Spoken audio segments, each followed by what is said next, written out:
Pembangunan dan revitalisasi sepanjang kurang lebih 4 km di Kabupaten Lebong kini tengah berjalan.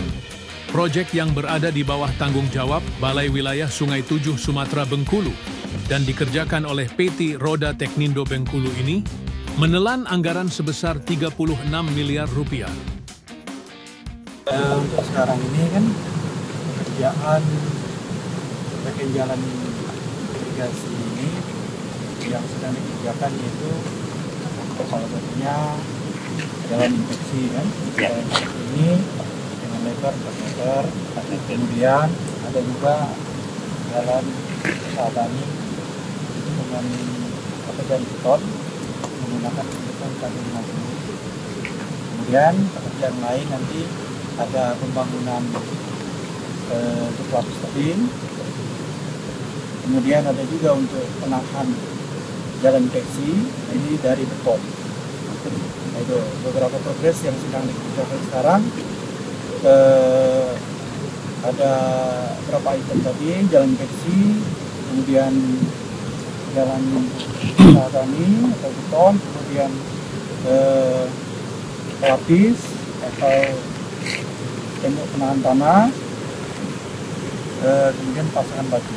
Pasangan batu itu fungsinya untuk menahan jalan beton yang ada. Jadi apabila di sawah nanti dia kan 0%, jadi nanti kita akan buat lapis batu. Lokasi pembangunan membentang dari Desa Bungin hingga tembus ke Desa Lemeopit. Pihak terkait berharap pekerjaan dapat terlaksana dengan baik tanpa kendala di lapangan, sehingga hasilnya benar-benar bermanfaat bagi masyarakat. Pertama saya selaku masyarakat selalu terima kasih dengan adanya proyek Kecamatan Lebong yaitu Balai. Karena saya mengapresiasi yang Balai memperjuangkan anggaran dari Kota Lebong. Tapi tidak sebatas itu, saya harap para Balai ke depan bagaimana kondisi Lebong, masalah irigasi kita, tolong dia Balai betul memprioritaskan Lebong. Lebong adalah daerah yang paling dampak irigasi yang lebih baik, yang lebih permanen lebih depan, nggak mungkin Lebong ini bisa produksi. Warga pun menyambut positif proyek ini. Mereka berharap pembangunan infrastruktur serupa bisa lebih sering dilakukan di Kabupaten Lebong, guna menunjang kemudahan bertani serta memperlancar aktivitas masyarakat sehari-hari.